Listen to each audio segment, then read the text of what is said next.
Okay. सो आज की video में हम लोग नेव बायस क्लासिफायर पे काम करेंगे। तो स्टार्ट करते हैं नेव बायस क्लासिफायर को। तो naive Bayes collaborative filtering user based approach पे हमने काम करना है, तो इसमें हमें सबसे पहले इंट्यूशन देखने की हमें करना क्या होता है। तो इसमें बेसिकली कॉन्सेप्ट ये होता है कि हमें जैसे फॉर सपोज किसी आइटम कोई है, आइटम 5 है फॉर सपोज, उसकी रेटिंग प्रोडिक्ट करनी है कि यूजर उसको कितनी रेटिंग देगा। तो हम एक स्केल बनाते हैं 1 से लेकर 5 तक, जो हमारा स्केल होता है। हम वो स्केल बनाएंगे और उसमें हम देख लेंगे कि कितने यूजर्स जो है इस स्केल के अंदर इसको रेट करेंगे। ठीक है, मैं आपको पहले मैट्रिक्स दिखाता हूँ और फिर इंट्यूशन समझाता हूँ। तो यहाँ पे देखें, हमारे पास सपोज कर लें कि यूजर 1 के लिए हमें आइटम 5 की रेटिंग प्रोडिक्ट करनी है। तो अब हम क्या करेंगे कि सबसे पहले हम सपोज कर लेंगे कि पी ऑफ आर आई 5, ठीक है। रो 1 है और आइटम 5 है। इसकी रेटिंग हम सपोज कर लेते हैं कि यूजर 1 आइटम 5 को 1 रेटिंग देगा। अब इसकी सारी हमें प्रोबेबिलिटीज कैलकुलेट करनी है। तो सारा मसला इसी के ऊपर होता है। तो चलते हैं, इसको स्टेप बाय स्टेप सॉल्व करते हैं कि ये कैसे काम करेगा। तो बेसिकली जो हमारे पास नेव बायस का जो फार्मूला होता है बेस रूल का, वो यही है कि P of X given R I 5 is equals to 1, ये हमें कैलकुलेट करना है। तो इसके लिए हम क्या करेंगे, हम लिखेंगे P of R I 5 is equals to 1 multiply by P of X given R I 5 is equals to 1। Oh sorry, R I 5 is equals to 1 calculate करना है, सॉरी इसको एक्स करना है। ये हमारे पास फॉर्मूला है, इसमें कंफ्यूज होने की जरूरत नहीं है। अब हमें जो है सबसे पहले प्रायर प्रोबेबिलिटी कैलकुलेट करनी है। तो वो कैसे होगी, तो जैसे हमें कैलकुलेट करना है P of R I 5 is equals to 1, यही लिखा है हमने। तो ये कैसे कैलकुलेट होगा, अब हमने देखना है कि कितने यूजर्स ने आइटम 5 को 1 रेटिंग दी है, कितने यूजर्स ने। तो यहाँ पे आप देखें, तो हमने सपोज क्योंकि 1 किया हुआ, तो हमें वही यूजर्स लेने पड़ेंगे। तो यहाँ पे आप देखें, तो एक इस यूजर ने और एक इस यूजर ने। मैं क्यों 1 देख रहा हूँ, क्योंकि मैंने सपोज 1 किया हुआ है, तो मुझे वही यूजर्स चाहिए जिन्होंने आइटम 5 को 1 रेटिंग दी हो। तो दो यूजर्स ने इसको 1 रेटिंग दी है, डिवाइडेड बाय कितने यूजर्स ने ऐसे हैं जिन्होंने आइटम 5 को रेट किया। मतलब अब 1 रेट किया है, 2 रेट किया, मुझे उससे फर्क नहीं पड़ता, मुझे बस ये देखना है कि आइटम 5 को कितने यूजर्स ने किया है। तो 1 2 3 4, 4 यूजर्स ने किया है। अब यहाँ पे मैं लिखूंगा प्लस अल्फा, यहाँ पे मैं लिखूंगा प्लस बीटा। अल्फा एक हाइपर पैरामीटर है, ठीक है, हाइपर पैरामीटर यहाँ मैं लिख देता हूँ। अल्फा हमारा हाइपर पैरामीटर है। और जो बीटा होता है वो होता है आर मल्टीप्लाई बाय अल्फा, ठीक है। अब आर, आपके दिमाग में क्वेश्चन आ रहा होगा कि आर क्या है। तो आर बेसिकली होता है कि नंबर ऑफ पॉसिबल रेटिंग्स। तो यहाँ पे आप देखें तो आपको पता लग जाएगा कि 1 से 5 तक की रेटिंग आ सकती है। तो 5 multiply by alpha hyper parameter है, तो हम सपोज कर लेते हैं बुक के हिसाब से 0.01। तो 5 मल्टीप्लाई बाय 0.01 हो जाएगा, आंसर हमारे पास 0.05 आ जाएगा। तो जो फाइनल चीज है मुझे जो कैलकुलेट करने की प्रायर प्रोबेबिलिटी इस चीज की, तो वो है R I 5 is equals to 1 is equals to 2 plus 0.001, ये मेरा अल्फा है। और 4 प्लस 0.003, ओह 5 सॉरी। तो ये मेरा प्रायर प्रोबेबिलिटी निकल आएगी इसकी। अब इसके लिए थोड़ा सा हमें डीप जाना पड़ेगा चीजों में, तो चलते हैं।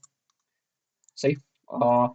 तो अब हमें बेसिकली लाइक्लीहुड मतलब सारा कंप्यूट करना है इन सब के लिए।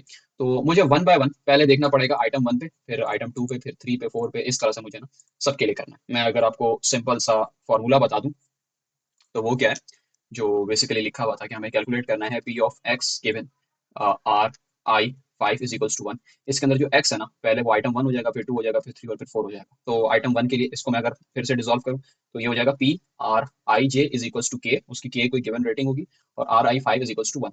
अब सबसे पहले आप लोग आ जाओ आइटम 1 पे। तो हमें चेक करना है कि आइटम 1 के लिए जो है प्रोबेबिलिटी क्या होगी। तो आइटम 1 के लिए हमें क्या करना पड़ेगा, बहुत ईजी से स्टेप है कि सबसे पहले आप देखो हमने रो कौन सी पिक की हुई है, आइटम 5 के लिए पहली रो पिक की है। तो पहली रो पे देखो आइटम 1 की रेटिंग क्या है, आइटम 1 की रेटिंग 1 है, ठीक है। तो हमें पता लग गया आइटम 1 की रेटिंग जो है, पहली रो में आइटम 1 की रेटिंग 1 है, और आइटम 5 की हमने सपोज की हुई है वो क्या है, 1।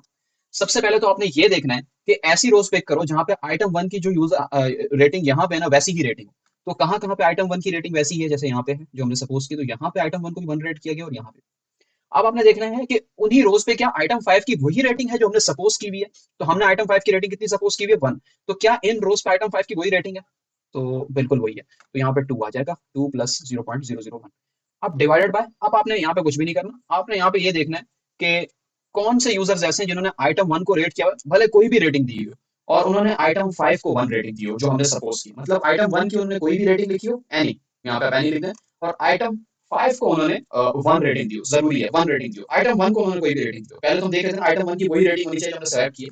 तो यहाँ पे आप देखें तो 2 प्लस 0.005, क्योंकि आइटम 5 को जिन यूजर्स ने 1 रेटिंग दी है वो यहीं पे ही है, तो ये हो गया हमारे पास, ठीक है। तो इसको हम करेंगे तो फर्स्ट लेस से हमारे पास जो आंसर आता है ना वो 0.9 आता है। चेक कर लेते हैं नीचे। अ, एक सेकंड, चलें गिवन नहीं है, बट यहाँ पे आप देखें तो इन्होंने बना के दिखाया हुआ है। ये देखिए 2 प्लस 0.001 और 2 प्लस 0.005। अब हमें ये आंसर जो हमारा आएगा, अब हमें इसी तरह से आइटम 2 के लिए करना है। मैं यहाँ पे कर लेता हूँ, जगह नहीं है। अब आपको ये थोड़ा आइटम 2 से क्लियर हो जाएगा, क्योंकि 1 के अंदर थोड़ा सा मुश्किल आपको लग रहा होगा। आइटम 2 के लिए अब करना है। अब आइटम 2 पे आप देखो तो आइटम 2 को यूजर 1 ने कितनी रेटिंग दी है, 3। ठीक है, तो आप यहाँ पे लिखते हो कि आइटम 2 को यूजर 1 ने 3 रेटिंग दी है, और आइटम 5 की हमने रेटिंग कितनी सपोज की है, 1। ठीक है, तो अब आपने देखना है कि यूजर कौन कौन से ऐसे जिन्होंने आइटम 2 को 3 रेटिंग दी है, पहले आप वो निकाल लो। तो एक यूजर ऐसा है। अब आप देखो कि क्या उस यूजर ने आइटम 1 को 1 रेटिंग दी है, आइटम 5 को, सॉरी। तो बिल्कुल उसने आइटम 5 को 1 रेटिंग दी, तो यहाँ एक्सपेक्ट न्यूमरेटर में आपका 1 आ जाएगा, 1 प्लस 0.001। अब आपने देखना है कि क्या आइटम 2 को कितने यूजर्स ने रेट किया हुआ है। तो आप देखो तो 1, 2, 3 और 4।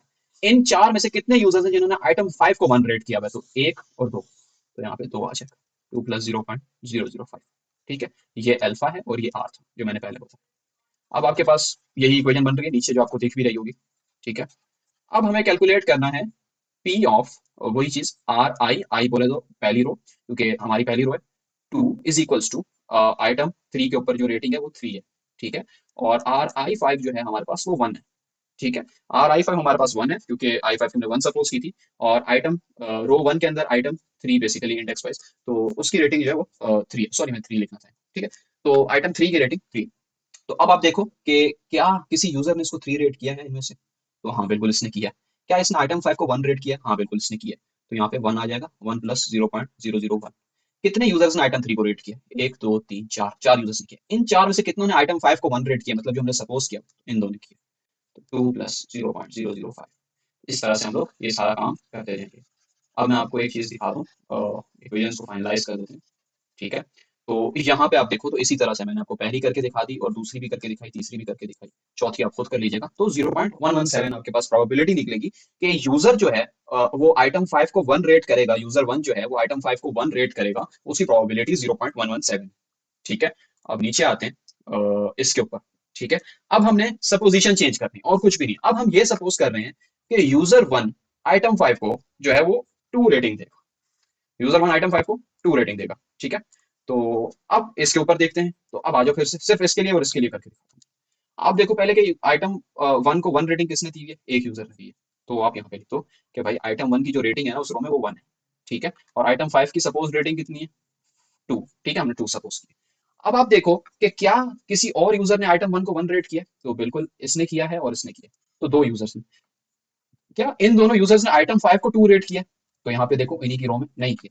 0 प्लस 0.00001। ठीक है, अब सॉरी मैं इतनी देर से वो कर रहा था, 0 1 था, सॉरी 0.01। ठीक है, 001 में गलती से कर अल्फा, क्योंकि हमने अल्फा 0.01 सपोज किया था ना, तो मल्टीप्लाई बाय 5 जो है आर की वैल्यू 0.05 हो जाएगी। ठीक है, मैंने 0.001 सपोज। अब आप यहाँ पे देखो तो आइटम 1 को कितने यूजर्स ने रेट किया, 1, 2, 3, 4 यूजर्स ने किया। क्या इन 4 में से किसी ने आइटम 5 को 2 रेट किया है, जो हमने सपोज किया हुआ था? नहीं किया। 0 प्लस 0। इसी तरह से आप किसी भी रो में आ जाओ, 3 हो, देखो यहाँ पे आइटम 5 को किसी और यूजर ने 3 रेट ही नहीं किया। ठीक है, तो सॉरी 2 रेट ही नहीं किया। किसी भी यूजर ने आइटम 5 को 2 रेट ही नहीं किया, तो मतलब हर रो में सिर्फ 0 ही मिलने वाला है। जाहिर सी बात है, क्योंकि किसी यूजर ने भी आइटम 5 को 2 रेट नहीं किया। तो हमारा जो फॉर्मूला होता है वो क्या होता है कि ऊपर वाली रो में हम ये देखते हैं कि यूजर ने नंबर ऑफ यूजर्स जिन्होंने रेट किया हो आइटम आई को एज के, ठीक है, जो उसकी ओरिजिनल रेटिंग, एंड आइटम जे को एज जो हमने सेलेक्ट किया हो। ठीक है, एज 1, जैसे हमने पहले 1 सपोज किया, 2 सपोज किया, इस तरह divided by number of users जिन्होंने रेट किया हो आइटम आई को। तो जितने भी यूजर्स हो सकते हैं आइटम आई को किसी ने भी रेट किया, उसकी अपनी मर्जी है आइटम आई को उसने रेट किया या नहीं। अब इस बार वो कंडीशन हट गई कि के ही रेट किया हो, मतलब 1 ही रेट किया हो, वो कंडीशन नहीं होगी डिनोमिनेटर में। लेकिन आइटम जे की कंडीशन सेम ही रहेगी कि उसको उस यूजर ने एज सपोज वैल्यू, जो हमने सपोज किया वही सपोज किया। तो ये सिंपल सा था user based probability, user based sorry naive Bayes, इसके अंदर जो हम प्रोबेबिलिटीज निकालते हैं। तो अब इसके थ्रू इसी तरह से आप फिर 3 के लिए निकालोगे, फिर 4 के लिए, और फिर 5 के लिए। तो हमारे पास प्रोबेबिलिटीज निकल आएंगी। अब इन प्रोबेबिलिटीज का हम क्या करेंगे कि यहाँ पे जब मैंने आपको ऊपर दिखाया था कि इक्वेशन हमारी क्या थी, हमें पी कैलकुलेट करना है कि यूजर 1 आइटम 5 को 1 रेट करेगा, सपोज हमने किया था गिवन दैट एक्स। तो उसके लिए हम क्या कर रहे थे कि हमने लिखा था P R I 5 is equals to 1, rating हमने 5 सपोज की, 1 सपोज की थी, multiply by P R I sorry X given R I 5 is equals to 1। ठीक है, इसी तरह से हम कर रहे थे। तो वही चीज हमने फिर पी आर आई 5 = 2 किया, एक्स किया। लेकिन ये वाली कंडीशन जो है, ये आपको देखनी पड़ेगी। अब मैं आपको सिंपल सी चीज बता देता हूँ कि इसमें सबसे ज्यादा प्रोबेबिलिटी किसके साथ आई है। तो वो इसी के साथ आई थी जब हमने रेटिंग 1 सपोज की थी ना, उसी में सबसे ज्यादा प्रोबेबिलिटी आई थी। बाकी सब में प्रोबेबिलिटी आप देखो तो कम है। ठीक है। तो मेजर प्रोबेबिलिटी कब आई थी, जब हमने सपोज किया था। सबसे ज्यादा प्रोबेबिलिटी कहाँ पे थी, जब हमने ये सपोज किया कि यूजर वन जो है, जब हमने सपोज किया कि यूजर वन आइटम 5 को 1 रेटिंग देगा, सबसे ज्यादा प्रोबेबिलिटी वहां पे थी। तो हमने ये चीज उसी के हिसाब से कैलकुलेट करनी। और मैंने आपको ऊपर दिखा दिया था कि दो यूजर्स ऐसे थे जिन्होंने इसको रेट किया हुआ था एज वन। ठीक है। और चार यूजर्स ऐसे थे जिन्होंने आइटम 5 को रेट किया, क्योंकि दो यूजर्स ऐसे थे जिन्होंने वन रेट किया है और चार ऐसे थे। थोड़ा सा ये चेंज है इस चीज से जो हमने ये किया है, क्योंकि उसमें हम फिर दूसरे आइटम्स को भी चेक कर रहे थे, आइटम 1 और 5, आइटम 2 और 5, आइटम 3 और 5, आइटम 4 और 5। क्यों? क्योंकि आपने देखा होगा तो नेव बायस जो है वो इंडिपेंडेंट कंसिडर करता है, वो कॉलम्स की डिपेंडेंसी खत्म कर देता है। तो इस वजह से ये चीज हुई। लेकिन फाइनल कॉल यही है कि ये अब आपके पास आंसर आ चुका है। अब मैंने आपको इक्वेशन बता दी थी, तो ये आपके पास 0.496 हमने पहले ही ऊपर निकाल लिया था। और इसकी प्रोबेबिलिटी आइटम वन की फाइव आइटम फाइव की वन के साथ हमने सपोज करके जो निकाली थी वो 0.117 थी। तो इससे जो आंसर आएगा वही हमारा फाइनल कॉल होगी कि इतनी प्रोबेबिलिटी है कि यूजर वन जो है वो आइटम 5 को वन रेट करेगा। ये प्रोबेबिलिटी डोमिनेंट थी, तो हमारी यही रेटिंग प्रेडिक्ट की जाएगी। ठीक है। तो सही, इस तरह से आप सारी कर सकते हैं। और फिर आपको जो है जो डोमिनेंट होगी क्लास आप वो प्रेडिक्ट कर